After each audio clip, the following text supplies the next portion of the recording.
अगर मैं आपसे कहूँ कि एक बच्चा है जो सिर्फ उसी इंसान को दिखाई देता है जो अगले कुछ घंटों में मरने वाला होता है, तो क्या आप विश्वास करेंगे?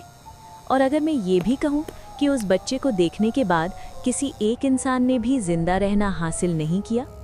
ये कहानी कल्पना नहीं है, ये पुलिस फाइल नंबर 47 है। साल था 1974। मध्य प्रदेश का एक छोटा सा शहर देवनगर, शांत शहर जहां रात को भी दरवाजे खुले रहते थे। लेकिन एक रात शहर ने अपनी पहली लाश देखी। रेलवे क्लर्क रमेश वर्मा अपने ही घर में मरा हुआ मिला। ना खून, ना कोई चोट, बस आंखें खुली हुई और चेहरे पर ऐसा डर जैसे मौत से पहले उसने कुछ ऐसा देख लिया हो जो इंसान नहीं होता। रमेश की मौत से कुछ घंटे पहले पड़ोस में रहने वाली एक औरत ने पुलिस को बताया।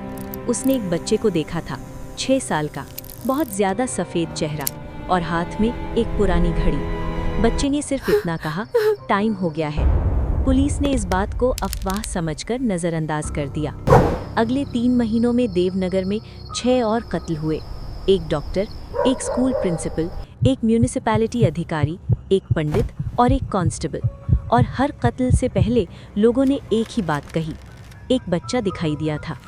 हमेशा वही बच्चा, वही कपड़े, वही घड़ी और वही शब्द, टाइम हो गया है। इस केस की जांच कर रहे थे इंस्पेक्टर अरविंद सिंह। उन्होंने शहर के हर बच्चे का रिकॉर्ड निकलवाया, लेकिन कोई भी मेल नहीं मिला। फिर उन्हें एक पुरानी फाइल मिली। साल 1962, देवनगर में एक बच्चा मरा था। नाम था कुणाल, उम्र 6 साल।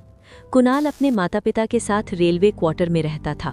एक रात उसके माता पिता का कत्ल हुआ और अगले दिन कुणाल रेलवे ट्रैक पर मरा हुआ मिला।